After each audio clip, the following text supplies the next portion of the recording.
Vahao ny Oloko. Vahao ny Oloko. Andraisanao toroteny mahery vaika, anova tanteraka ny fiainanao. Vavaka matanjaka na délivrance enjana ho fanafana eo voafatika. Ahitanao ireo fijorona vavolombelona maro noho ny asa mahagaga nataon'Andriamanitra. Vahao ny Oloko. Vahao ny Oloko. Nandefandefety izy mba asina. Nanisik ang punyang palay aminiran.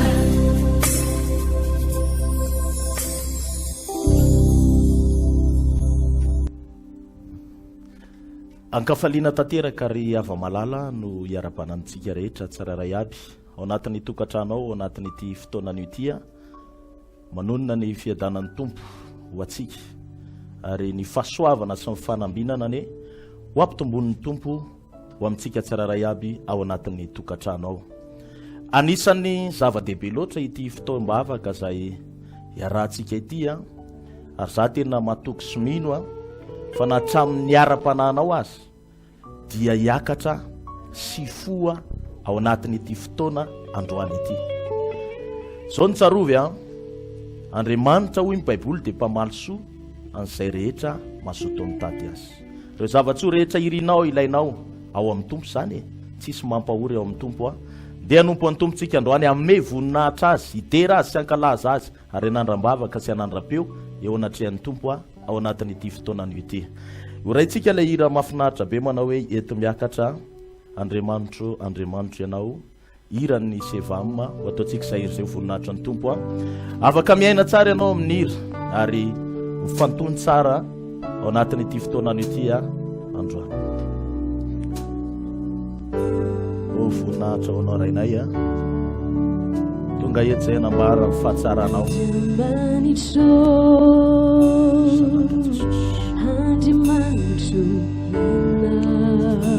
Mangetaetanao ny fanahy, mangetaetanao ny fanahiko, maniry anao ny nofoko, maniry anao ny nofoko, indro asandratro anao ny tanako, indro asandratro anao ny tanako.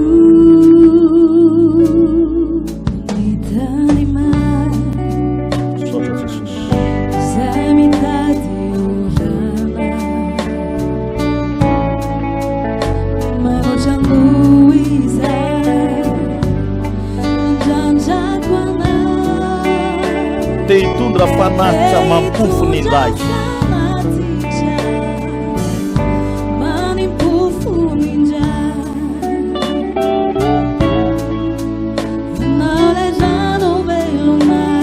tompony aina sy fanahy, ento miakatra sy tomiaoenyamina yatsarany lanitra raha hoe kanidina ahita mihoatra mekoata ny fanahiko ho tafakambana aminao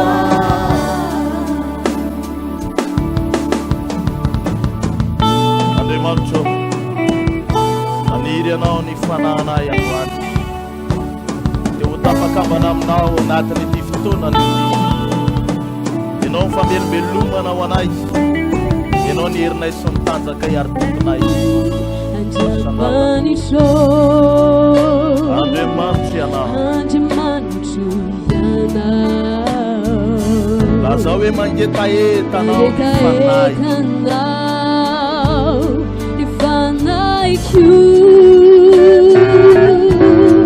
maniry anao ny nofoko, indro asandratro anao ny tanako.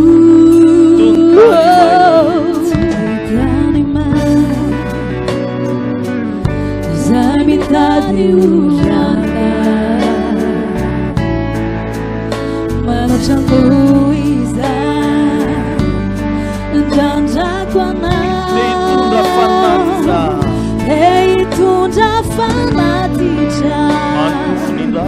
Manimpufuninja Naulezano belona Tumpunyaina sifana Deula zaitichawe yetu yakata Wentumyakacha Situno wenyamino Itanawa Nesalani lanicha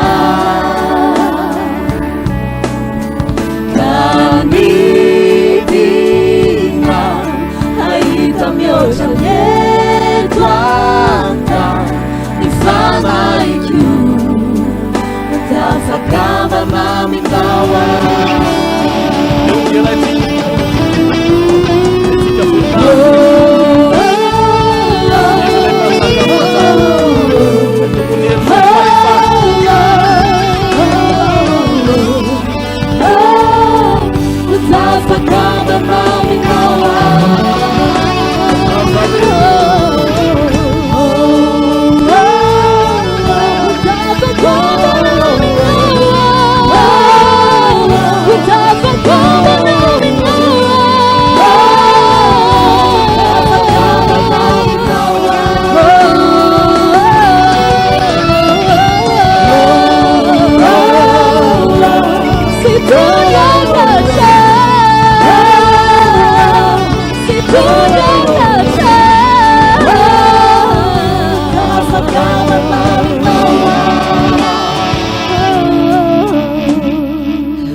Andriamanitra velona ao an-tany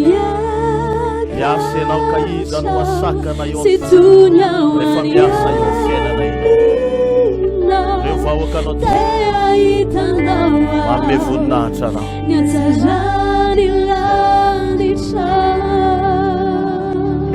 sanatato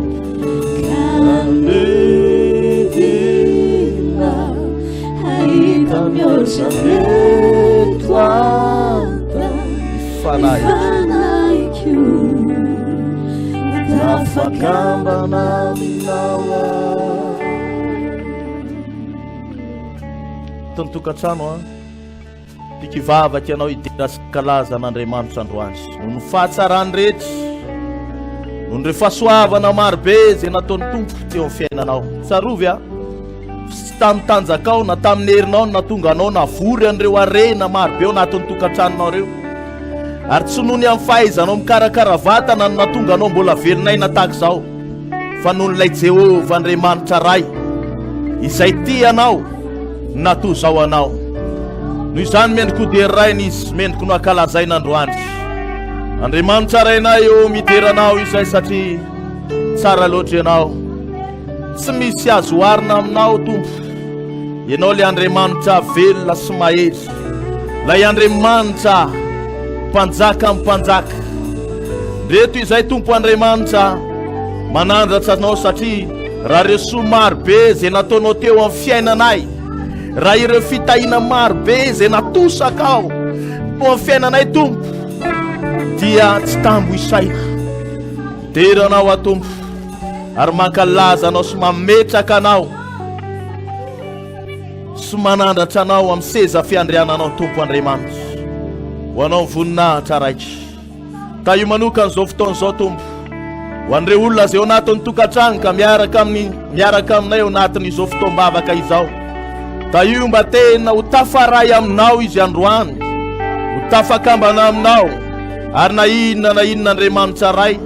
karazana mety nasakana azy tsy fandray aminao dia mamindrafo ho amin'ny tompo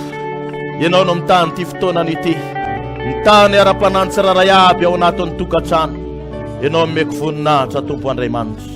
misy sandraha ta Jesosy misy sotra tompo misy sotra raiky ataontsika zay iry zay Andriamanitra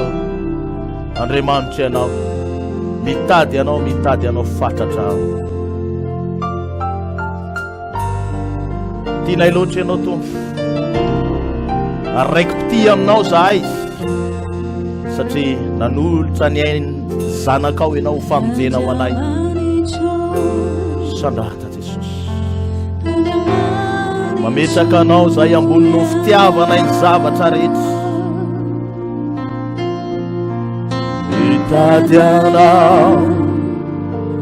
mitady anao fahatsantsa fa mangetaetanao ny fanahy fa mangetaetanao ny fanahitro maniry anao ny nofoko rayo Andriamanitra ianao no fialofako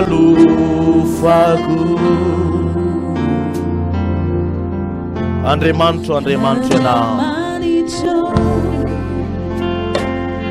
Andriamanitra ianao nasitraka ao dia asandato ny tananao le voninahitra ny tompo androany mazao fa tsy misy Andriamanitra mahavonjy anao afa-tsy Jehova Andriamanitra ao an-danitra ao irery any fa mangetaetanao ny fanahitro tanao ny fanahitro maniry anao ny nofoko rayo Andriamanitra ianao no fialofako fahoriana raha ny fiainana ety fahoriana raha ny fiainana ety sainto fijali rakotaizina rayo efa mawaizamo zay izaloetaranana ianao lay tsy mandao ianao lay tsy mandao tompotsiva afuyana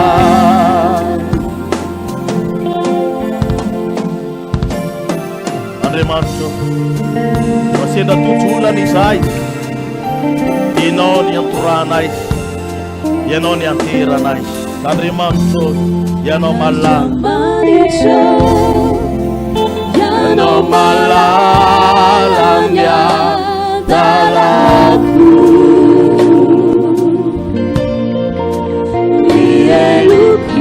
Simba miafina aminao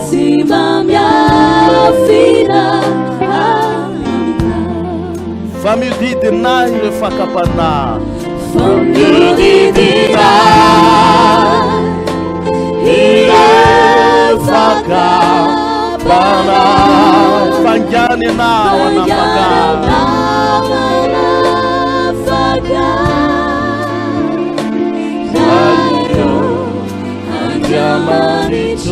ianao no fiarofako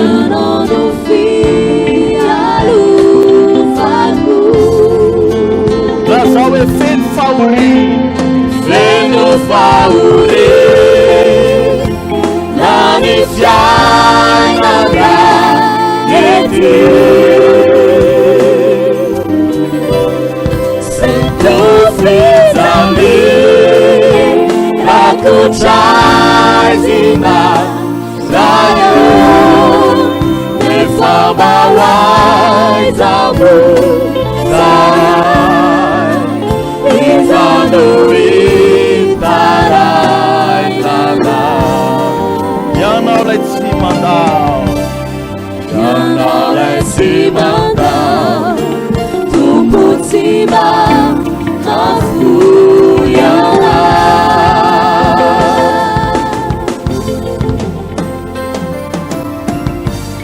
lasena bamalala betsaka ny karazana fakapana zay manodidina atsika amin'ny sitona atsika ho any amin'ny fiverenan-dalana ary ho any amin'ny fahaberezana mandrakizay fa ny olona anankiray izay mitoetra tsara ao amin'ny tompo no tsy voaozongozo ny amin'ny sitrapon'Andriamanitra mandrakizay mety maro ny karazana ady izay mety lalovanao mety maro karazana fisedrana mety lalovanao fa za ty hiteny aminao aiza tao mampiala amin'Andriamanitra izany fa izay mifikotra amin'Andriamanitra rehetra dia tsy maintsy tafavoaka eo amin'ny fiainana ozy izy Davida andray andro ao amin'ny Salamo 2:4 ianao no tokony razanay ozy izy natoky izy ka namonjy azy ianao zany hoe Davida dia vaky vava mihitsy nilaza manao hoe Andriamanitra ianao no tokiny ny razanay ka natoky izy ozy izy dia namonjy azy ianao noho izany ihany koa raha Andriamanitra no tokinao dia amonjy anao izy raha lasena bavy malana tenenin'ny tompo tsy toky zavatra fa Andriamanitra hoe tsy toky amin'ny vola tsy toky amin'ny arena fa ianao no itokisako hoe ianao mpamonjy ahy ianao mpanafaka mety marary ianao lazao amin'ny tompo zany androany vavakantsika amin'izao fotoana izao Andriamanitra zay ihany koa dia ilaza tahaka ny Davida androany manao hoe ianao no itokinay satria ianao no itokiny ny razanay ihany koa o Jehova Andriamanitra rainay ianao no tondra famonjena ho anay ary na inona ady na inona fahorinay tsy atoky amina zavatra avy zahay tsy atoky amina vola tsy atoky amina karazana zavatra mandalo ety amin'ity zao tontolo zao ety Andriamanitra fa ianao no itokisanay Andriamanitra rainay aminao misy ny tena fiainana ilay fiainana tena feno fifaliana fiainana feno fitsaharana Andriamanitra ianao no manome fitsaharana ho anay tompo raha sendra ady izahay miatrika ady ianao no mampianatra anay miady ihany koa tahaka an'ireo zanak'Israely izay navoaka natao amin'ny tany Egypta Andriamanitra zay tsy mbola nahay niady akory izy raha mivoaka tao amin'ny tany Egypta fa ianao no nampianatra anazy aiady aiatrika an'ireny karazana ady sy olana reny Andriamanitra ary ianao no itokisan'izy ireo noho izany koa Andriamanitra ray dia atoky anao zahay Jehova o atoky anao zahay tena resy lahatra izay tompo fa ianao mpamonjy anay ianao no mpanafaka anay ianao no mitanay o averinay ho anao ny tera sy ny voninahitra Andriamanitra ray anay inty aho manandratarana tompo mideranao ah o misandraha tamin'ny avindrindra tompo Andriamanitra raiky ianao no ankalazaiko ianao no dia raiky ianao no itokisako tsy atoko olona Andriamanitra tsy ny olona nitokisako tsy ny vola eo ampelantanako no itokisako Andriamanitra ray tsy ny tanjako na ny amin'ny heriko no itokisako o fantatro fa zava-pony zany Andriamanitra ray fa ianao no itokiko Andriamanitra ray ianao no itokisako Jehova Andriamanitra fantatro fa ianao manarina ny fiainanao ny anaran'i Jesosy sotaraiky manandra-tanana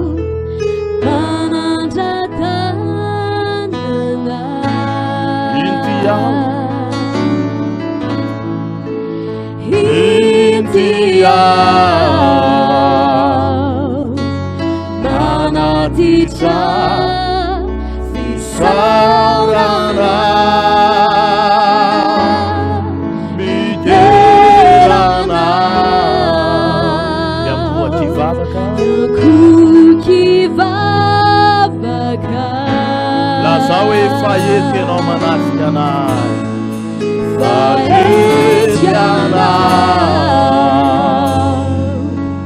manatrika anay inty ao manandra-tanana tsarovy fa manatrika anao anatin'ny tokantranao ny tompo androany me zay irin'ny fonao izy ary nefa zay zavatrany ilainao rehetra ny tompo inty ao manatitra fisarana lazao hoe mideranao ah miderana yakukivavaka fa eto ianao manatrika anay fa ety anao manatrika anay nanaty fahoriana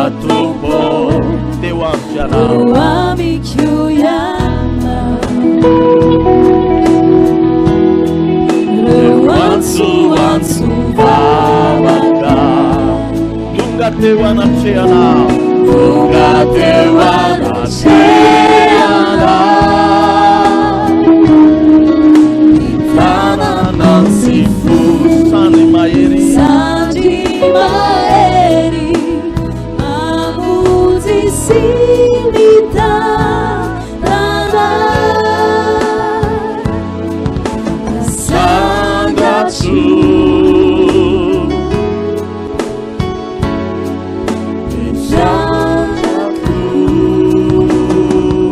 intiao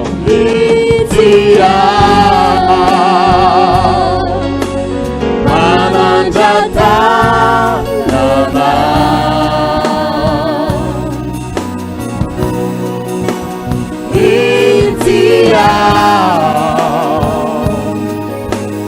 manatitra fisalama miteranao avy miterana yakuji vavaka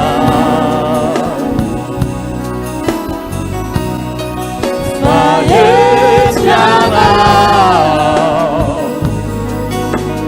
manasitra ana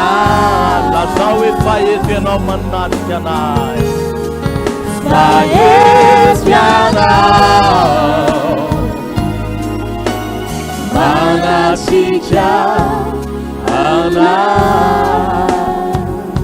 teaka mafy tsika ho voninahitra ny tompo a manao valelio ho any jesosy hoe inona fa dia nahery ianao tao anatin'izay a fitariana fotoana izay irosy tena ao anatin'ny vetikaniny tsika androany a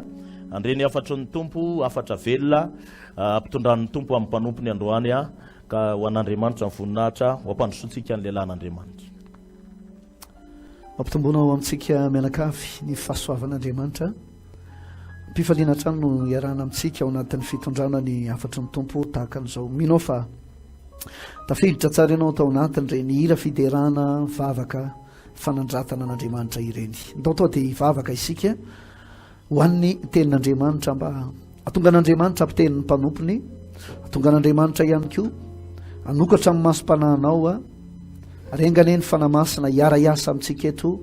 anome anao fisainana misokatra tsara anome anao fahazavasaina aizanao mandray ny afatry ny tompo sandrato ny tanao dia hivavaka tsika tompoko ho an'ny afatry n'Andriamanitra tonga ny fotoana tompo malala hifampizarana indrainy amin'ny teninao ny teninao tokoa dia efa nasy fiainana ary misy fetraikany any amin'ny fiainanay isan'andro zany ary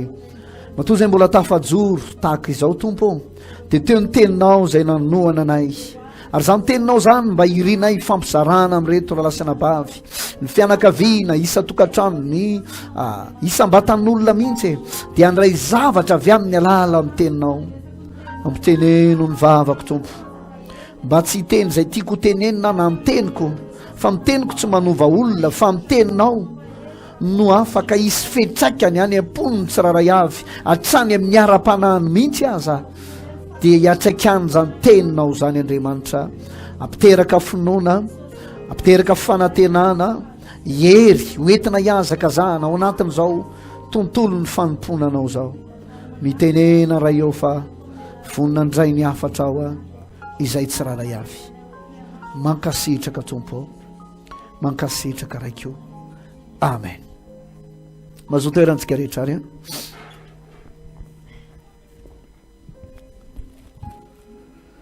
anio dia iresaka aminao any amin'ny tokony ambenanao sy ahononanao tena amin'ny fiarahana mandeha amin'Andriamanitra zavaina zany dia mila manana fahonona tena ary mila miambina isika mianakavy manodididina an'izay ny tontolo fampianarana zay ho zaraiko aminao ao anatin'ny minitra vitsivitsy vitsy zay dia ho ampiaritsika amin'ny alalan'ny vavaka zay tokony ho lesona ho raisinao anatiny zay ten'Andriamanitra zay mbola veriko ihany hoe rehefa mihaino ten'Andriamanitra dia tena mangala mihitsy aloha fifatohana aza manaiky hivezivezy karokaroka zavatra hafa na hoe io ianao mijery tele eo dia sady mijerijery telefôna ihany ko dia varianao anaty facebook dia tsy tena voarainao le afatra ny tompo dia naray ohatra ny lasa fotoana mandalo ny fotoana afahanao mandray ny afatra ny tompo tahaka an'izao raha lasa nabavy azadino fa isika mianakavy io a dia manam-pahavalo raha mbola eto amboninyity tany ty ianao ka milaza azy ho zanak'Andriamanitra nandray an Jesosy ho tompo sy mpamonjy ny fiainanao manokana nanolotra ny fiainanao ho azy mitoy ianao anatin'ny tontolo ny fanompoana azy dia noho ity manam-pahavalo ikambanana isika dia ny devoly sy ny anjeliny dragona ry mena ranaela ry belzeboba ry beliala zany rehetrarehetra zany a no andihan'ny fahavalontsika zay tsy mieritreritra afa-tsy ny anapotika tsy mieritreritra afa-tsy ny andravanao ary ianao kivy ianao reraka ianao midaraboka zay ny fifaliana ho an'ny fahavalo anomboantsika azy ary ndao maky ten'Andriamanitra tsika ato amin'ny Petera voalohany toko fahadimy Petera voalohany toko fahadimy a dia andeha ho raitsika amin'ny andenin'ny fahavalo amin'ny anaran'i Jesosy no amakitsika ny teny manao hoe Mahonontena miambena fa ny devoly fahavalonareo mandehandeha tahaka ny liona mierona mitady izay arapany eo amin'ny andininy fasivy toero izy ka miorena tsara amin'ny finoana ianareo satria fantatrareo fa izany fahoriana izany dia manjony rahalahinao rehetra rahalahinareo rehetra eran'izao tontolo izao Lioka ny filazantsara ny Lioka toko faha 2 dia andeha ho raisitsika amin'ny andininy fa 9:30 toy izao mivaky ny teny amin'ny anaran'i Jesosy fa miambena ka mivavaha mandrakariva mba hahery ianareo ka andositra izany zavatra ho avy rehetra izany ary hitsangana eo anatrehan'ny zanak'olona eo amin'le hoe miambena dia misy isa kely a sifra kely 2 ny anay a fa tsy haiko ny anao any tokantrano any a na 1 na 2 tika teny ery ambany ery dia hoe miareta tory raha zavaina zany dia hoe fa miareta tory ka mivavaha mandrakariva mba hahery ianareo ka andositra izany zavatra ho avy rehetra izany ary hitsangana eo anatrehan'ny zanak'olona toizatsika atao amin'ny bokin'ny Nahoma testamenta taloha indray zay Nahoma ao ariana mika no misy an'ny Nahoma ao alohan'ny Abakoka any amin'ny takelaka fa 2:700 ano any a raha baiboly misy référence amin'ny baibolinao Nahoma toko 2 dia ny andininy 2 toy izao mivaky ny teny amin'ny anaran'i Jesosy manao hoe misy mpanorotoro miakatra amely anao ambeno ny manda tazano ny lalana atanjao ny valahanao etsy eo mafy ny herinao alleloia atreo ny vaky teny a raisitsika eo ihany ny ten'Andriamanitra mifameno amin'ireo ten'Andriamanitra zay angatsika ireo tato ato dia maromaro ireo rahalahy sy anabavy zay manantona anay ary miresaka manao hoe pasteur marary ah sao izy hatramin'izay dia salama ihany fa tsy haiko mihitsy inona ny antony tao anatin'ity confinement ity fotra misy aretina tsy apozany zany paster ary tsy olona anankiray no mitaraina marary fa nalana vavy dia maromaro ireo tonga miona aminay ao ny tratra ny fivitosany voto ny vatany ray manontolo ao no lasa misy palpitation tamiko zany PDB ny sasany misy manaikitra ny anatin'ny kibony ihany sy ny sisa dia rehefa mandeha ny fanadiadiana dia tsotra ny zavatra nitranga zay azavaiko aminao ary eto dia tena manentana antsika manao hoe aza varimbariny zany raha lasanabavy fa manam-pahavalo isika mianakavy io ianao varimbariny zasy ianao ndrandray mety matoritory ohatra ny mitsilamodamoka makamakaina fa ny fahavalontsika tompoko tsy mipetrapetraka zany tsy mipetrapetraka zany ny fahavalontsika. De rehefa natoritory reo raha lasanabavy reo, zay ny zavatra hitovizany, reradraraka ny fiainam-bavaka, tsy tena vavaka firy, ohatrany bebe torimaso satria confinement koa ny andro, sisa tsy tena avonjy-toam-bavaka satria voafetrako ny isa afahana makany amin'ny toeram-pivavahana 50 raha be indrindra, ary sorana tombo mba efa niakatra 100 izy zao. De rehefa matoritory izy de mitafy amin'ny devoly ny tokantranony, de nandefasa amin'ny devoly aretina izy, de misy ndray tena nakorotany devoly mihitsy ny fiainam-panambadiana, nakorotany satana mihitsy ny fiainam-pitiavana, na any amin'ny sehetry ny asa ndray no midira ny devoly, de lasa misy tsy fandehana ny araka amin'ny tokony ho izy, hatrany amin'ny resaka arabarotra tsy mandeha araka amin'ny tokony ho izy. Misy varotra zao teo aloha mandeha tsara ny tsena, miroborobo ny tsena, fa taty aorina rehefa tafilitra ireo fahavalo reo de ohatran'ireny sanatrian'izany, ohatran'ireny hoe misy manampina amin'ny mason'ny olona eo anoloan'le toeram-pivarotana, de tsy mahafaty. Ahoana moa zany? Tsy mahavaky lovy zay nga amin'ny fomba fiteny ho an'ny mpivarotra, tsy vaky lovy maraina mandra-parivan'ny andro na entana anankiray ara-tsy lafo, de mampandiny tena sy mampieritreritra ry avan'izany hoe mba tongatonga ho azy ve zany zavatra zany. Fa amin'ny fotoana misy karazana toromaso ara-panahy mahazo ny kristianina, mahazo ny zanak'Andriamanitra, de mahazo aina ny fahavalo, mahazo aina ny fahavalo. Ary zay no mahazava-dehibe ty loha hevitra androany ty, ianao mila mahonontena de mila miambina. Inona moa le miambina? Araka ny dikateny vakitsika teo de hoe mila miaritory, tsy hoe miaritory fotsiny fa miaritory sady mivavaka. Raha lasanabavy, raha tsy zay ny fiainatsika teo ataon'ny fahavalo mivoaja maly eto ambonin'ny tany etsika mianakavy. Firifiry anefa zao ny kristianina zay tena reraka ny ara-panahiny, vizana ny ara-panahiny. Anandray ara ohatra nefa tsy te hanompo tsony satria ohatrany hoe manopy ihany hatramin'izay, fotrany hoe tsy hita zay fetraikany. Taloha ianao nahita maminy ihany, fa taty aorindrina de ohatrany hoe ady foana, miala ny ady anankiray, misy ady hafa indray, miala ny ady anankiray, iny tsy vita akory, misy ady hafa indray mitranga eo amin'ny fiainanao. Ny sasany aza moa tratra ny famisaviana mihitsy, nandairana famisaviana. Raha lasanabavy tsy tongatonga ho azy zany fa zany rehetrarehetra zany, ary ianao de afaka mijery ato anatin'ny tokantranonao manahoana ny zava-misy ao ankehitriny. Ndreo de efa tafilitra ao ny fahavalo, ndreo de efa tafilitra ao le mpanorotoro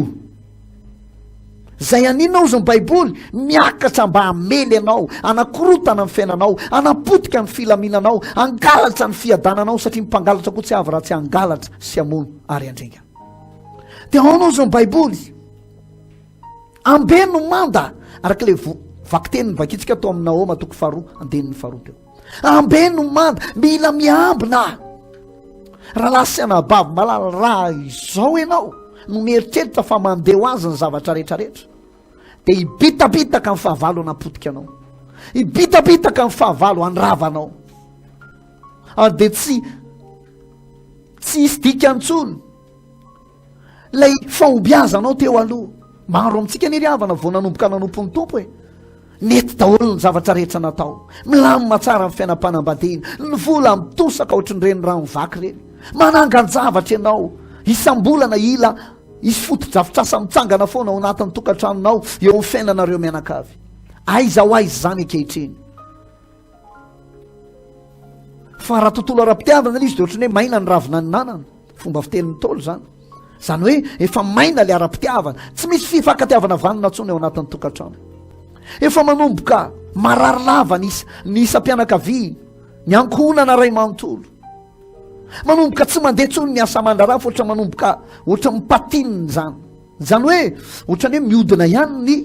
kodiaran'ilay fiara, fa izy tsy metsika amin'ny toerana anankiray satria misy fotaka ao mampatinina n'ilay kodiarana. Riavana malala, aiza ho aiza ny fiainantsika ankehitriny. Ndreo de efa tafilitra ao anatin'ny tokantranonao ny fahavalo, ndreo de efa nahazo vahana eo anivo ny fiainam-pivelomanao ny fahavalo. Fa ny fahavalo ny riavana tsy misangy,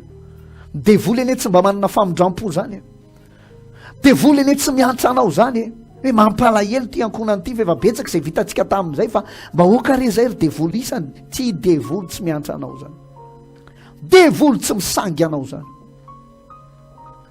fa sady angalariny zay zavatra tsara nananao no mitadiny fomba izy aminonanao tsy vitan'izay fa eny apela-tanany koa ny fandriganana andriganana anao sy anapitehana anao raha lasa anabavy malala isany fotoana iambenany zao fotoana iambenany zao ary fotoana iainana am'izany hoe fahonona tena misy tantanak'iray to anatin'ny baiboly ato zay tena nampatonga saina mihitsy ary namangin'andriamanitra mihitsy moa tamin'ny alina ty tantara ity a tantaran'ny Samson zany lehilahy zany iny ao ampitsara toko 7 tsy ovakitsika fa maharo amintsika nefa mahay zany tantara zany na ny fizotra n'le tantara aitsika ny zavatra rehetra mitsanga atao anatin'le tantara dia aitsika satria amin'ny fahitalavitra ara-pilazantsara tahaka an'izao dia mandeha ny filma ny Samson, mandeha ny filma ny David, mandeha ny filma ny zanak'Israely sisy fa raha jerena ny fiainany tiralahy ty dia tena programan'Andriamanitra mihitsy ny fisiny, tena programan'Andriamanitra mihitsy ny fisiny satria ambara ny baiboly fa nandritra ny 9 taona dia teo ampela-tana ny Filistina ny fiainany zanak'Israely. Dia i Samson ny lehilahy anankiray zay natsanga an' Jehova zay tena fanomezana ho an'ny ray aman-dreniny Samson mihitsy ny fisiny. Inona ny tena tanjon'Andriamanitra atao ambadik'izay fisiny Samson zay amonjy ny zanak'Israely eo ampela-tana ny Filistina. Raha lasana vavy misy antony ene ny fisitsika tena misy antony ny fisitsika.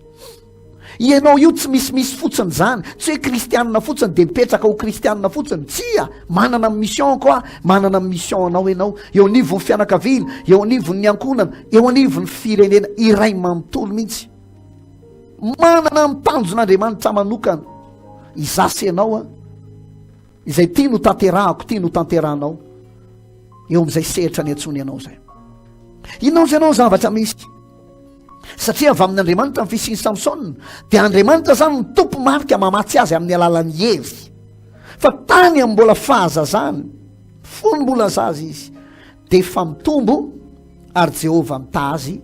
ary ny fanahin'i Jehova efa manomboka nanindry azy tsikelikely.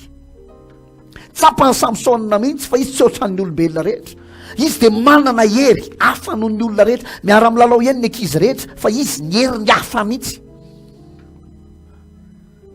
Satria ny antony tsy hoe fanama olona fotsiny ao anatiny ao fa tena ny fanahin'i Jehova mihitsy ny nampidininy tao amin'ny Samson.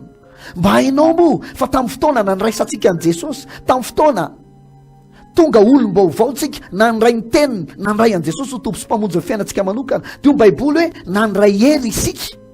mba ho tonga zanak'Andriamanitra. Misy hery ao anatsika ao fa ndraindray ry havana everitsika mandehandeha ho azy maha kristianina atsika dia ndraindraytsika ohatrany hoe ohatra tsy mahomby kely amin'ny sehatra anankiray dia izy ianao hoe tovy amin'ny olona rehetra ihany inona momba mampiavaka amin'ny olona rehetra. Tena marina ry havana, ny olona manompo tsy mitovy amin'ny olona tsy manompo zany. Miavaka ny olona tena manompo an'Andriamanitra maro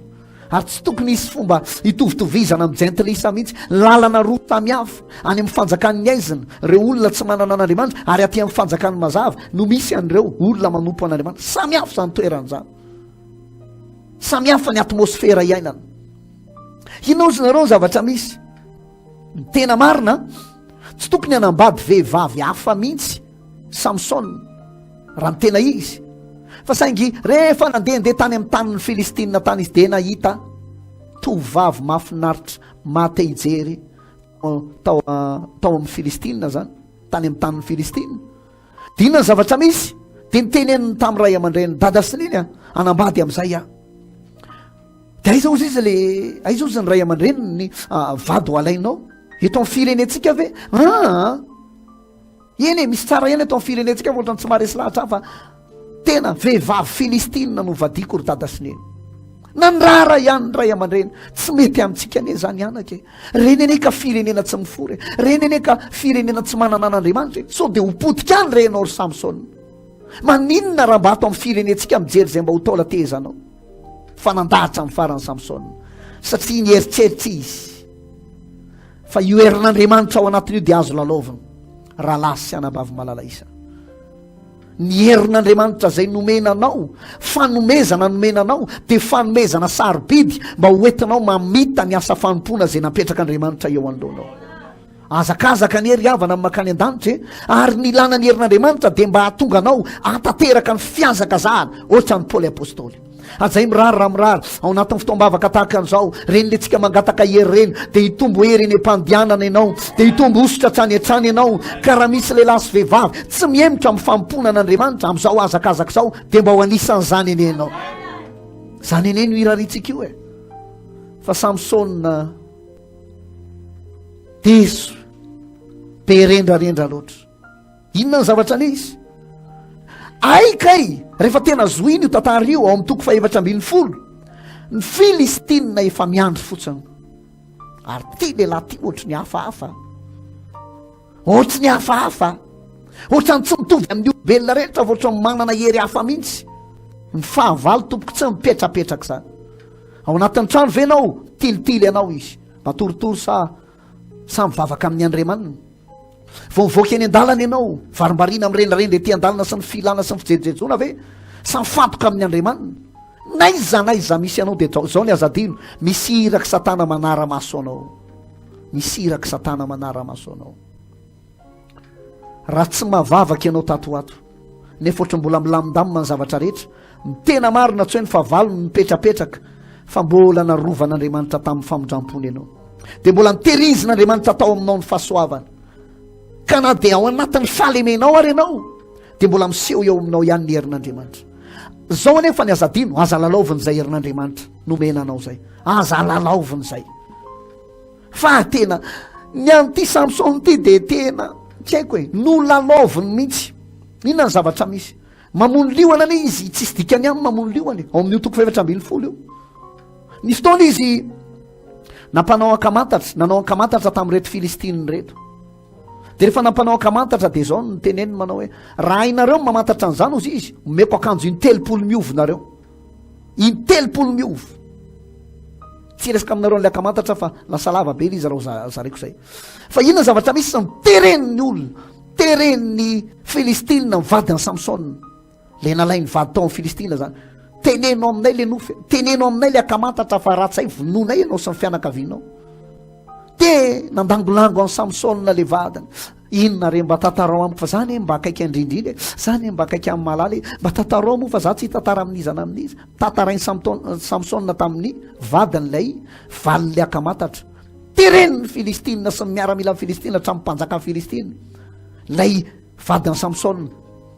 teo velona tsinona ka de miborahany tamin'ireo ihany. Tonga raha fotoana ilazan'ireo am'izay, ilazan'ireo Filistina reo am'izay, le ankamantatra ny valiny akamantatra, falifaly ereny Filistina. Ho hitanao eo zao ny akanjo in-telopolo miovy zany. Hoy Samsona, inona raha ny valiny akamantatra raha inareo tonga de nanangatanana ary zareo. Inona mamino ny tantely, ary misy biby va maherin'olo lioany. Tonga de ho Samsona,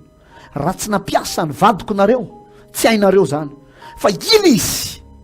na ienao ny miteniny Filistina io to de nilatsaka tao amin'ny fanany Jehovah, 30 lamy vonono tany Askelona, vitsay nalainy avy any ny akanjony, to de netany, to de natsipony teo amin'ny Filistina, 30 lamy vonono tao anatin'ny fotoana fohy fotsiny, tao anatina minitra vitsy fotsiny, to de natsipony ny akanjo. Varina fotsiny Filistina hoe fa taizany nahitany vetivety teo, akanjo iny 30 miova omena atsika. Zany ny hery tao amin'ny Samsona ry hava. Raha mba hainy mantsy ny kolokolo an'izany, raha mba hainy no mitahiry an'izany hery zany, aiza ho aiza ny mety ho fandresena zay nomen'Andriamanitra ho an'ny zanak'Israely tamin'ny alalan'ny Samsona. Fa ianao nareo ny toy an-tantara. Nisy fotoana gafigafy an'ny Samsona reto Filistina reto, nalainy ny vadin'ny Samsona de men'olo kafy. Tezitra Samsona ao amin'ny toko fa 5:12 ray misy an'izay, tsy vakitsika le satria lava loatra. Dina ny zavatra misy, nalainy Filistina de nampanambadian'olo kafy. Hitanareo, tsy haiko nahazontsika tsara ny dikan'izany tantara zany, fa ny tena marina zany tsy mipetraka mihitsy reto Filistina reto. Ahoana indray ny atao amin'ampitehana azy, ny ravaniny fanambadian'ny Samsona. De ny vadin'ny Samsona koa moa natao ohatran'ny reto miaramila amin'ny Filistina reto de nanambady olo kafa, nanambady Filistina mitovy aminy. fa miainga avy any izy miaraka amin'ny atezerany amaly an'reto filistininy reto tsy manota kosa ozy izy raha ohatra ka amaly anareo amin'izao ndray mandeha zao. Inona ny zavatra nataony Samson? Latsaka tao amin'ny herin'i Jehova, lasa izy ny sambotra amboolo alika di 300 izy. Dia nasiany fanilo teo anelanelan'ny rambony, zany hoe le amboolo ray zany natambany tamin'ny amboolo ray, dia eo amin'le rambony iny nampifanoizany nasiany fanilo, nasiany afo. Kapohany avy ato aoriana amin'izay to dia nakany amin'ny varin'ny Filistininy. Zany hoe 300 isa no amboolo miaraka amina fanilo, miaraka amina afo eo amin'le rambony eo. Ka le amboolo matahotra ho may, dia le ray mitsorika makary, le ray mitsorika makary, tonga dia any amin'ny varin'ny Filistininy. Dia gaga mihitsy ny Filistina fa ahoana, inona reny biby mandoro ny varitsika reny, may ny varin'ny Filistina ray manontolo. Fa vao maika miakatra ny atezeran'ireo Filistinireo. Tafia ny Filistina ray fianakavian'ny Samson. Atolorinareo eto aminay Samson ozy izy fa ratsy zany, dia hovonoanay nareo. Matahotra ny fianakavian'ny Samson, dia nitondra ny Samson amany hoe mandao ianao atolotra ny Filistina aloha fa zay maty ny Filistina eto. Tsy maninona rozy izy fandao ary atolory ahy, fa tory ny tanako dia andao atolory amin'ny Filistina. Miala avy amin'ny Filistina amina rivorivony, tonga nateo amina toerana malalaka anankiray. Io tsara ny tantara, azonao vakina tsara ny tantara, dia ho voaporofonao fa tsy misy zavatra diso ny zavatra resahako zany. Noho efa vorolanina ary Filistina miaraka amin'ny fitaovam-piadiana sy ny sisa, apinga, lefona sy ny sisa. Samson amin'io mifatotra ny tanany. Vao hita ny Filistina io fa mifatotra ny tanany, nanakora amin'izay ny Filistina. Tsy haiko tsony hoe inona zany le fanakorana fa tsy voasoratra ao, fa nanakora fotsiny izy. Ohatrany hiteny manao hoe matinay amin'izay ty olona mampijaly anay ty. Eritreretonareo any havana fa olona anankiray mampiororo firenena iray manontolo, zany ny olona miaraka amin'ny herin'Andriamanitra. Mba fantatrao moa dikan'izany, ny sara eseho an'izany aty amin'ny tontolo ara-panahy, ianao io raha feno ny herin'Andriamanitra ary miaraka amin'ny fomba ny tanan'Andriamanitra, ianao io dia mampiororo ny fanjakan'ny maizina, mampiororo ny fanjakan'ny Satana, ary vao maheno ny anaranao fotsiny dia volo sy ny anjeliny sy ny miaramilany dia mivaraontsana tapaka hatramin'ny seza fiandrianana ipetrahana. Lehilahy ray mampiorooro firenena ray manontolo. Dia nieritreritra izy fa rehefa mifatotra amin'ny tanan'ny Samson dia ho azo novonoana amin'izay Samson. Fa vao ieno ny Samson nanakora fotsiny ny fahavalo, ny andrandrany lanitra izy dia nivavaka, nilatsaka tao amin'ny fanahin'i Jehova. Zava-dehibe zay hoe nilatsaka tao amin'ny Samson ny fanahin'i Jehova. Engane mandra-piavan'i Jesosy eny amin'ny raha ho any lanitra, mba hilatsaka ao aminao ny fanahin'i Jehova, hilatsaka ao aminao ny fanahin'Andriamanitra. Dia ireo fahavalonao reo hidaraboka eo anoloanao. Fa ianonareo angety in'le tady mahazaka, amin'izay ataontsika hoe tady mbola tsy nampiasaina, tady mahazaka, sambo no ampiasaina mahazaka zany ry havana, na zavatra goavana be na mafatotra amina zavatra lehibe. Fa iny tady mahazaka teny an-tanany iny, ohatra n'ireny dorany afo reny, vao nilatsaka tao amin'ny fanahin'i Jehova, to dia miboraka. Dia nonareo ty fa nijery tamin'ny tany Samson dia nahita valany ranom-biriky, valany ranom-biriky. Hitanareo le masoara iny, ilana masoara iny, niraisiny Samson. Miaramila amin'ny Filistina amin'io amin'ny arivony, fa nanomboka nandringanan'ireo amin'izay izy. Tamin'ny valany ranom-biriky no nafatesany arivolahy. Hoy ny fitentsika malagasy, arivolahy tsy maty ny ray andro. Zay fomba fitentsika malagasy tsy diso akory zany. Fa ianonareo ty, rehefa ny lehilahy anankiray no feny herin'Andriamanitra ry havana, manana ny fanahin'i Jehova, ilatsahany fanahin'i Jehova, dia ianonareo fahavalo amin'ny arivony tsy mahajanona eo anoloana. Mahafinaritra ny mieritreritra an'izany tena. Za moa misy fotoana mijery an'le film Samson iny fo za tena mba mahavita koa ty rahalahy mirealize an'ity film ty, milalao an'le rôle an'le Samson. Fa tena faty ny ry havan'izany, faty voadony indray mandeha amin'ny valany rano. Eritreretana hoe vao mikapoky indray mandeha tonga dia olona folo vao kapoky ny valany rano-biriky ny torana daholo. Tantarany finy fotsiny ahoana zany le tena mahita maso, ohatsiny ahoana zany hoe force avy amin'Andriamanitra zany, ohatsiny ahoana zany hoe puissance avy amin'Andriamanitra zany, énergie avy amin'Andriamanitra zany. Tsy azo ampitaina amin'io hery maha olombelona tsika ry havana zany.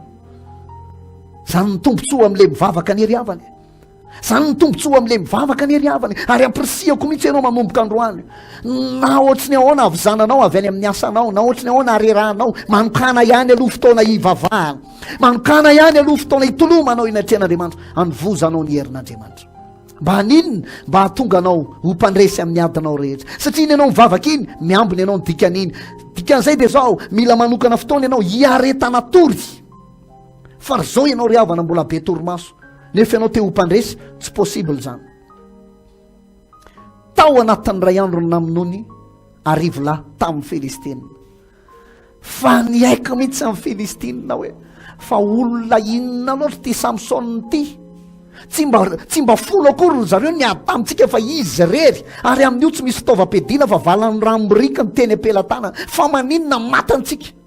Fa ianao nareo ty tsy mitsahatra mitady hevitra amin'ny Filistina. Inona ndray ny hevitra anapitenan'io, inona ndray ny hevitra andravanan'io, inona ndray ny hevitra andrebirebenan'io. Ny fotoana izy eo amin'ny toko fahelina ambin'ny folo, mpitsara toko fahelina ambin'ny folo, eo amin'ny andininy faefatra dia nifanena tamina vehivavy anankiray antsoina hoe Delila. Ndaovaka itsika ny teny eto namarana antsika azy. Ny anaran'i Jesosy. Ary vavaka zany dia ty vehivavy atao hoe Delila tany andohasan Soreka izy. Ary ireo andrina amin'ny Filistina niakatra nakany amin'ny raha vehivavy ka nanao taminy hoe kolokoleo izy, ka izao zay itoeran'ny heriny lehibe zay azahoanay mamatotra azy mba hafolaka azy, dia samy amenao sekely 100 avy izay rehetra. Atreo tanareo fa tsy mipetrapetraka mihitsy ny fahavalo. Tsy hoe resinao ny fahavalo androany, resinao ny devoly androany dia hipetrapetraka izy dia akaina amin'izay tena tsika rangah efa resy, fa aloha rangah makaina amin'izay fa aza manafinafika ny rentsony. Fa raha resinao izy androany, tady ny fomba indray izy hoe inona indray no fomba anafiatsika an'io, anapitehatsika an'io, fa ionona ny rava ny fanjakatsika, ionona mono ny miaramila atsika. Raha takatrao zany zavatra resahako androany zany, dia hiambiny ianao ka hiary tory, ary tsy anao zava-maivana zany hoe fiainam-bavaka zany. Raha lasy anabavy malala, ny olany Samsona dia diso ty manara-polo oatra amin'ny filana, diso ty manara-polo oatra amin'ny filana. Rehefa tiany Delila izy, inona ny zavatra nisy ozinareo? Ny Filistina kosa nanantona ny Delila moramora, dia nametraka fanamby teo anatrian'ny Delila manao hoe raha hitanao ny toeran'ny heriny lehibe, itoeran'io herin'io Samson'io, fa tena hery lehibe ny herin'io, omeny sekely 100 avy ianao. Tsy haiko na misy firy zany ny Filistina tonga teo, dia ireo Filistina rehetrarehetra eo raha dia ataoko hoe manjatony namina rivony, dia anome sekely 100 any Delila daholy. Zany hoe lasa multimilliardaire mihitsy zany Delila raha mahita ny sekrean'ny Samsona ny amin'io herin'io. Tena anombokany mandeha amin'izay ny koloko, inona moa zany ny fanangolongolena rehetrarehetra. Samsona maninona nefa raha mba tenenina amiko le sekre, mba tenena morangavana, ianao milaza fa ty anany efa za tsy mba hizaranao ny tena sekre anao, io tanjakao io fa avaiza marina io tanjakao io intelo Samsona tsy nilaza marina. Raha fa torina mitady mazaka mbola tsy niasa aozy izy, dia hitovy amin'ny olon-drehetra. Dia nonareo anke manamarina n'le tenin'Andriamanitra zay nyresantsika teo hoe misy mpanorotoro miakatra amely anao, ambeny ny manta, atanjao ny valahanao ary atseho ny herinao. Nafatotry Delila, tambatamazany Delila eo zany izy dia nafatotry Delila rehefa avy eo,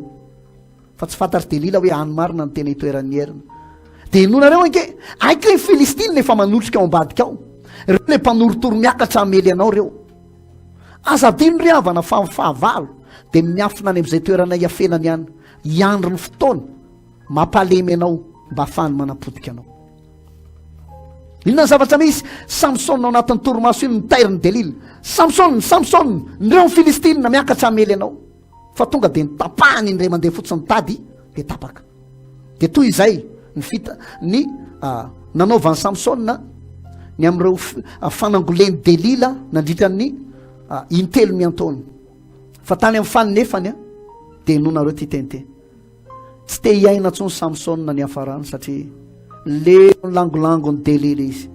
tsy nahafa-po azy tsony ny miaina, tsorony amin'izay marina. Zaho ozy izy nazirita hatrany an-danitra, nazirita hatrany kibondreniko azafady, tsy mbola nkasikarezany lohako amin'ny fotoana ozy izy aratana dia zay vao mitovy amin'ny olon-drehetra tena borany tamin'ny delila daholy ny tena sekreany ny tena tsy ambaratelo ny fiainana ozy amin'izay delila manao hoe ry filistina namako isany miakara amin'izao ndre mandeha zao azakivonareo filistina fanambarany tamiko ny tato-pony rehetra nanomanareza amin'izay delila nanalana ny volony niala niaraka tamin'iny a ny herin'andriamanitra tao anatiny Jehovah koa niala taminy inona ny zavatra misy na fato delila amin'izay ny tanany filistina efa manosika ao ambadika ao miakatra mba hanorotoro amely inona ny zavatra nisy nieritseritra Samsona hoe hetsika miaraka amin'ny herin'andriamanitra indrisy riavako tsisy herin'andriamanitra tsony fa ohatran'ny olon-tsotra izy satria efa niala teo andohan'ny volony zay nitoeran'ny heriny lehibe bitabitaka amin'izay ny filistina nietsika izy fa tsy voavahantsonina le tady tamin'ny tanany ary lozany heriavana zany hoe ny fianganao mahafinaritra nampiorakoraka ny firenenao ianao dia mampiorony firenena ray manontolo ary tsisy tsy miaiky ny hery ao anatinao any aminao daholo mason'ny olona rehetrarehetra tamin'ny fotoanandro satria vavadina firenena anankiray voabatanao olona rivo matinao anatin'ny ray andro fa nindrisy vehivavy anankiray ampinandavo azy langolangom-behivavy filana ranofo nampitaraboka azy nampiala ny herin'andriamanitra tao anatiny talohan'io koa mbola niaraka tamin'ny vehivavy jangy izy fa izy mieritreritra manao hoe na manao ny adalany sy ny fahotany rehetrarehetra ny herin'andriamanitra tsy mandao azy zany mba hainao fa ny ten'andriamanitra dia milaza manao hoe aza manao zay mampalahelo ny fanan'andriamanitra zay nanasiana tombo-kase anareo ho amin'ny andro fanavotana amin'ny fotoana malahelo fanan'andriamanitra ao anatinao io noho ny amin'ny filanao noho ny amin'ny rehaka ao anatinao noho ny amin'ny sitraponao zay tianao tanterahana dia amin'ny fotoana io miala sarotra riavana ny iverenana io dia ny mbola ao anatinao ny fanaovanjiro araka ny ambaran'ny apokalipsy toko 2 dia zao azony mafy zay anananao mba tsy hisy aka ny satrom-poninahitra ao inona ny zavatra misy ozy amin'ny filistina manao hoe ianao mory Samsona mieritreritra fa zay io mipetrapetraka reto masonao zay nentinao nandehandeha reto mihitsy aloha ny voalohany aloha lasibatra tonga dia ny loarany zareo tao amin'ny mason'ny Samsona loarany ivoaka tao jamby izy aloha aveo amin'izay nafatony tamin'ny gadraviny tanany nalefa amin'ny tany hatranomaizina toto vary isan'andro tsy mitoto vary amin'ny fanoto akory a tsy zay ny ao anaty baiboly fa misy vaty fikosoam-bary lehibe tao amin'le tranomaizina dia manosika an'iny ny asan'ny Samsona manosika an'iny andro manalina vao mitady hipetrapetraka to dia efa velesiny reo amin'ny karavasy zava-doza ry avan'izany miambeny e miareta toroka amin'ny vavaha mba hahery ianao ary mba afaka nohatra ny fahavalonao miandry ny fotoana ianjeranao ny fahavalo e vita ny rahalahy bogosy isany nareo tanora ao anatin'ny tena hoe sabitavo ny volony ozy le fomba fiteny ozy ny tanora tena gentlemanina kosa iny a tena mahafinaritra daolo na ny fibango ny volony na ny fihetsina ny bikany ao anatin'le ohatrany somary manao slim misy dia tena hita tsara mivongany ranjony sy ny fehany iriavako dia mieritreritra ianao fa faly aminao ny devoly raha lasy anababy azavarinany amin'izany ahoanao zo ny baiboly romanina toko 12 eo amin'ny 1:2 aza manaraka amin'ny fanao zao tolo zao miova amin'ny fanavaozana ny saina amatarinao sitrapon'andriamanitra zay tsara sady akasitrahana ny maro zavarina ny amin'izany zavarina manenjika vehivavy fotsiny ny rahalahy azavarina mitady lehilahy erany tampitanety fotsiny ry vehivavy isany aza dia varina amin'ny fijangajangana satria hoe manamboly ianao manan-karena dia afaka mibaiko zay tianao baikona afaka mividy zay tianao vidiny tsia ny fanan'andriamanitra riavana tsy azonao lalaovina ny fanan'andriamanitra tsy azonao isangisangina dia ianao manao ny ataonao ihany dia mieritreritra anao fa mifanany Jehovah tsy mandao anao fa ny afarany Samsona maty niaraka tamin'ny filistina ataon'ny olona kilalao sisy ataon'ny olona fimehezana rehefa te hijery spectacle amin'ny filistina dia alainy Samsona miaraka amin'ny gadravy dia imehezana io le Samsona nampijaly atsika zao natolotry ny andriamanitsika eo anoloantsika ny fahavalontsika dia ny olona mitsikakakaka ame natao fimehezana ohatra ny lasa mpanao kolonina ny afarany samsona am'le fahajambana miaraka mirojo vy be tsy afaka ho aizatsony ary ny afarany mivavaka izy ndray andro eo amin'ny fiafaran'ny tantarany vavaka izy hoe Andriamanitra mba tsarovy amin'izao ndray mandeha zao mba hamaliko ny Filistina ny am'reto masoko reto na de ny anankiray amin'ny masoko anankiroa fotsiny ihany azy de nomena Andriamanitra ery izy tamin'iny ndray mandeha iny de ny andry zay miazona n'lay toeram-pilalaovan'ny Filistina no natosiko Samsona niara-maty tamin'ny Filistina tao izy tanao fa na de ataoko zay afaka namaly fatan'ny Filistina izy niara-maty tao satria nany antony tsy mba nanana fahonona tena ny amin'ny fitondratena tsy mba nanana fanamasina tena tsy mba nanana fanokana tena mihitsy tombontsoa be ny men'Andriamanitra anao enao rery de enao rery tsy misy miaramila afaka mampiororo firene afaka mampiororo ny mpanjaka ny Filistina sy ny Filistina ray manontolo fa tsy mba nataony Samsona ho zava-dehibe zany raha lasana bavy faranako ny toroteny raha ny témoiny azy makasika zany hoe fianjerana lehilahin'Andriamanitra goavana vehivavin'Andriamanitra goavana mpanompon'Andriamanitra goavana zany be dehibe ianao angamba manakolazaina fa de ny mbola mitoetra ao anatinao ny fanan'Andriamanitra miambena avako atanjao ny herinao atanjao ny valahanao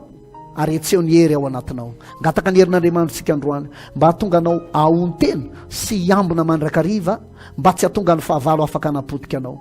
raha lasy anabavy malala manoatra no mpandresiny tsika miaraka amin'i Jesosy ary mpandresy amin'ny aditsika rehetra tsika ary mampiororo ny fahavalontsika rehetra rehefa ao anatsika ny fanan'Andriamanitra jerevo amin'ny Davida izy rery ny afaka nampitaraboka ny Goliata ary de ny lavo lefina teo an'lo zanak'Israely ny Filistina tamin'ny fotoanandro raha lasy anabavy samy miambina samy mahery aza omena toerana ny devoly aza manome fitoerana ny devoly fahavalonao miambena miaretatory manomboka amin'ity ity vavaka tsika tompoka tsangany ny toerana misy anao samy mivavaka samy manandratra amin'ny tanany de miteny amin'ny tompo ny tompo misaotra anao fa mifoazinao ndray androany misaotra anao fa mitairinao ndray androany mba hanana fahonona tena tsy varina mampanara-po ny filany nofo fa mba tena iomana isan'andro anovery isan'andro o Jesosy o misaotra anao fa tafapitako ndray ny teninao androany zay rehetra tokony ho nylazaiko de nylazaiko androany mba afahan'ireo mpanomponao reo zanakao reo kristianina mpanaradianao Jesosy tena mahony tena amin'ny zavatra rehetra miambina sady miaritory amin'ny fiainam-bavaka o tompo malala koa tsy teo ravo zay tsy teo potika zany zay teo mpandresy foana zay amin'ny adinay rehetra zany mahatonga anay tompo malala o manatanteraka fotoam-bavaka tahaka an'izao ka sady mampahery ny tenanay zay mampahery ny hafa ihany ko ao anatiny zany fanompona zay ataonay zany o tompo foazany tsiraray avy mba tsy ho renirema ny torimasom-panahy o tairony rainy ralasy ny anabavy mba tsy ho varimbarina amin'ny zavatra mandaly eto ambonin'ity tany ity fa isan'andro de anovoery hoentina hiatsena mitafiky ny fahavalo hoentina andravana ny hery ny fahavalo Jesosy tady ny fomba rehetra ny fahavalo e mandendeha miherina tahaka ny liona mitady zay arapany ary tsy iza nikendreny amin'izany fa izahay noho izany ho ianao manao hoe toero izy de andositra anareo fa zany fahoriany zany de manjony rahalanareo rehetra manerina an'izao tontolo zao misaotra tompo misaotra Jesosy misaotra tompo toy vavaka tsika ao anatin'izany feokiry zany vavaka ao ataotsika de zao tenena amin'ny tompo manao hoe tompo aoka ianao no velona atao anatiko ato de le fiainam-bavaka ao Jesosy mba ho lasa fiainam-bavako ihany keo zay ne mahatonga Jesosy isaky ny tonga ny ariva de miakatry ny tendrombohatra izy enina de Jesosy tena niary tsy nilalao tamin'ny fahavalo zany fa nanovo hery isan'andro isakal tonga ny atoandro de manao ny asana nampanaovany rainy azy izy sandrato ny tananao roa de manolora tena ho an' Jesosy inty aho hoe Jesosy iambina manomboka androany hiaritory aoka ianao mivelona atao anatiko Jesosy de le fiainam-bavaka ao le fiainam-panolora tenanao mba ho atao anatiko ihany koa zany ngatako ny pasteur avaka hitarika an'izay vavaka izay a amin'izao fotoana izao. Samy mivavaka atoloro mihitsy ny fiainanao ho an'i Jesosy. Tsy mitsahatra zahay mivavaka. Ny teninao dia milaza tompo hoe miambena ianareo. Tompo nisy fotoana tokoa tena latsaka ny fiainam-bavaka anay Andriamanitra rainay. Ary zay dia natsapan'izany tompo fa amin'ity an'ity dia ny teninao namoa anay. Jehovah Andriamanitra te iaina amin'ilay fiainam-bavaka, ilay fiainam-bavaka izay niainanao tompo, ilay fiainam-bavaka izay niainanao Jesosy tompo, hatramin'izay tao anatin'izao tamin'ny ianao tonga tetỳ ambonin'ny tany. Jehovah inty aho ty hiverina ho amin'ny fiainam-bavaka leo izany reto izahay ny ralasaina-bavy ao anatin'ny tokantrano Andriamanitra ray miombona mivavaka anay, manana etaeta hiverina amin'ny fiainam-bavaka Andriamanitra. Nisy fotoana tokoa zay tompo Andriamanitra navita dingana lehibe nifandray aminao tsy tapaka na andro na alina Andriamanitra dia tena mifandray taminao tsy tapaka foana. Fa tatio arina tompo Andriamanitra dia somary niaina fiainam-bavaka anay tsy nahony tena itsony,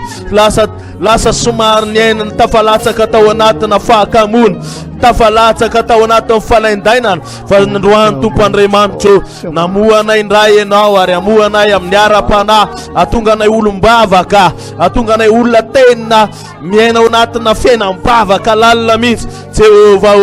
tena tsapanay tokoa Andriamanitra fa nisy taona varim-barina ary tao anatina vavarim-barianana dia nisy karazana fampitehana faravana reo lioana dia nierina nitady zay no arapany teo amin'ny fiainanay. Jehovah satria nisy taona tsy ampy ilay fiambenana fa amin'ity an'ity tompo Andriamanitra dia hifandray aminao foana. Jesosy lay toetra tahaka ny anao, ilay fiainam-bavaka zay nanananao tao aminao tiana hifindra ato anatinay. Atonga anay nana etaeta ihany koa mba hifandray amin'ilay Andriamanitra rainay. Jehovah mangataka voasindray ny ara-pananay ary dia tena aoka tena ho tonga olom-bavaka izahay, anana faharetana ny am'vavaka zay atao. Jehovah na dia misy taona aza reraka dia anokana fotoana izahay ho amin'ny fifandraisana aminao Andriamanitra, satria zany fifandraisana aminao zany dia tena misy fifaliana ary afahanay mahita fombiazana sy mandresy ihany koa ny fahavalonay, satria amin'ny fotoana izay mifandray aminao dia manomboka mitombo ny hery ao anatinay. Amin'ny fotoana izay mifandray aminao Andriamanitra dia manomboka mitombo ny fahasoavana atao anatinay, afahanay mandresy ny fahavalo. Noho izany iveriny zay tompo tena ho amin'ny firehetana, ho amina fitiavam-bavaka, ho amina firehetam-bavaka. Tizatsika mivavaka sandrato ny tananao dia tao mba angataka amin'ny tompontsika mba hilatsaka ao anatsika ny fanahany Jehovah. Raha lasiana-bavy olona spesialy ianao amin'ny fotoana milatsaka ao aminao ny fanahany Jehovah. Velaro tsara ny tananao, aza manaiky raha tsy renao misy herin'Andriamanitra mamangy anao tahaka ny namanginy ny herin'Andriamanitra ny Samson dia mitenena amin'ny tompo manao tompo terizo atao anatiko zany herinao zany, aza manaisotra ny fanamasinao atao anatiko tahaka ny nanalanao tao amin'ny Samson an'izany herinao zany. Samy manandra-tanana, samy mivavaka zay mangetaeta ilatsahana zany fanahany Jehovah zany. Amin'ny fotoana milatsaka ao anatinao fanahany Jehovah, mpandresy ianao, tsy resany fahavalo mandrakizay ianao, samy mangataka aza manaisotra ny fanahinao hiala ato anatinay ato tompo, ny fanahinao nefa nampitoherinao tato anatinay tady fony izahay vao nandray anao tompo Jesosy. Noho izany amin'ity an'ity tena aoka ny fanahinao hitoetra ato anatinay. Aoka tompo Andriamanitra ianao tsy hanaisotra ny fanahinao ato anatinay eto, fa zay mangataka aminao androany mba hitombony ny fanahinao ato anatinay Andriamanitra rainay. Jehovah androany dia misikina hery izahay satria ny fahavalonay dia mikendry amely anay, amodika anay. Tompo Andriamanitra amfantatsay fa amin'ny fotoana kely nery ato anatinay, amin'ny fotoana ny fanahinao miala ato anatinay dia ny fahavalony manjaka. Noho izany androany mangataka amin'ny fanahinao aoka meny tanteraka anay, aoka hidina ato anatiko ato ilay fanahy ho amina fitiavam-bavaka ihany koa, amina fifandraisana aminao, fanahy mahery avy aminao, aoka hidina ato amiko ato zany, aoka meno anazy zany fanahy masonao mameno anay androany meteza itoetra ato anatinay Jehova very ara-miala amiko fananao ary tsapako fa tsy ahita fahombiazana mihitsy aho solalovon'ny satana ny fiainako sy ny ara-panako amin'ny fotoana miala ato amiko ny fananao noho izany Andriamanitra iza manaisitra amin'ny fananao ato anatinay aoka itoetra ato anatinay ny fananao ary tombo hatrany hatrany Andriamanitra mameno anay amin'ny alala ny fanahy masonao midina fanahy masina meteza itoetra ato anatinay aoka lay fanava aminao Jehova Andriamanitra ameno anay tsiraray aby aokikorina ato anatiko ny fananao aokikorina ato amiko ny fananao aokanjaka ao anatin'ireo relasiona-bavy reo fananao itoetra ny fananao fanahy masonao mitoera ato anatinay fa zay tompo tsy anao zay ampalahelo ny fanahy masonao fa zay dia mangataka mba hitoera ny fanahy masonao atonga anay tena velombelona indray amina fifandraisana aminao Jehova makasitraka indrindrany amin'ny fananao zay menao anay voninahitra ao anao tompo etsereto tumpoli erina ampidino ani laiurani fana famanirana miajimafiana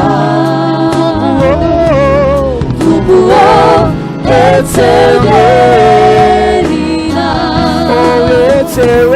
etseretwani tupoli erina ampidinwani leurani fana famanirana miajimafiana tupuo etseverina tupuo etseverina tupuo etseverina. Aleluia. Dao mahita tanana ho an'Andriamanitra isika rahalasiana-bavy eto mpamaranana dia zao samy miambina samy miambina fa manam-pahavalontsika io tsika mandravarava azy amin'ny alala délivrance lava io tsy mafaly any satanana izy zany tsika nandraina ohatra memendra ndray rehefa manao délivrance satria manaiky atsika amin'ny fanahy zay ny natonga an Jesosy nananatra amin'ny mpianatra manao hoe aza mifaly satria manaiky anareo ny fanahy fa mifaly satria voasoratra ny an-danitra ny anaranareo raha ny herin'ny ara-momeny anao motsy manomana ny tsara indrindra koa ve izy ho anao dia le Jerosalema vaovao ralasana-bavy aza diny fa hany ny tanjony ary ny herin'Andriamanitra amenanao io afahanao manao ny mission anao eto ambonin'ny tany ny hira kara-panahy ampanaoviny tompo anao ary ray androany ho satroana satrom-poninahitra ianao ny antenninay dia zao ivavaka ao anao zay mba voatahiry hatramin'ny farany ianao tsy ho raraka ohatrany Samsona ny anao fa izao hoe ny filana ny sitrapony nofo rehetra ampandefero zany toromaso ahenao ampitomboiny fiainam-bavaka samy miambina samy manatanjaka ny valala inona ihany koa samy manetsika ny hery nomen'Andriamanitra azy maefa be daholy amin'ny asan'ny tompo misaotra an'Andriamanitra isika tompoko samy manandratra ny tana dia misaotra ny tompony amin'ny fotoana rehetrarehetra misaotra tompo ny amin'ny fotoana rehetra zay tanteraka teto androany na dia atao aza hoe mandehandeha ny fahavalonay merona tahaka ny liona tahaka nataondreo Filistina tamin'ny Samsona dia eo enao tompo mampandresy anay eo enao manomery anay eo enao manatanjaka ny ara-panahinay misaotra indrindra tompo eto dia mivavaka ho an'reto lalasana-bavy rehetra ho lehilasy vehivavy tena miambina mandrakariva na ho azy manokana na ho an'ny ankonana na ho an'ny tokantrano mba tsy hisy hotratra mitoromasom-panahy fa ifo mandrakariva tena hiary toro mihitsy tompo manovo ny herin'Andriamanitra afahana miatrika mitafika ny fahavalo mifankampiana velarany fahavalo sy ny karazana velam-pandrika maro isan-karazany tsy azo an'izy ireo an'izany ny ankonanao ny fianakavianao ireo zanakao rehetra dia mba ho todi-soa any amin'ilay Jerosalema vaovao ao anatin'izao azakazaka izao misaotra tompo misaotra Jesosy amen. Raisantsodrano ao antsika mianakavy hitahiry anao hatramin'ny farany eneny tompo a isanandro amin'ny ady rehetra treanao ilatsaka ao aminao ny amin'ny fanany Jehova dia iororo ny fahavalo iororo losifera mianakavy ary ireo fahavalo rehetra tsy ajanona eo amin'ilonao amin'ny andro rehetra iainanao tsodrano anao ahatanteraka ny fiazakaza ary andray andro zay amin'ny fotoana eviany Jesosy ho satroana satroboninahitra ianao andovan'le Jerosalema vaovao tomonoko raha mbola eto ambonin'ny tany ianao mpandresy ianao amin'ny fotoana rehetra satria miaraka aminao Jesosy momba anao ny fanahy masina tanteraka aminao zany minaran'i Jesosy tsika rehetra miara manao hoe amen. Tahin'Andriamanitra daholo. Vahaony Oloko, Vahaony Oloko, andraisanao toroteny mahery vaitra, anova tanteraka ny fiainanao, vavaka matanjaka na délivrance enjana ho fanafana ireo fatotra. Ahitanao ireo fijorona vavolombelona mafy noho ny asa mahagaga nataon'Andriamanitra. Vahaony Oloko, Vahaony Oloko, nandefandefy izy mba asitra.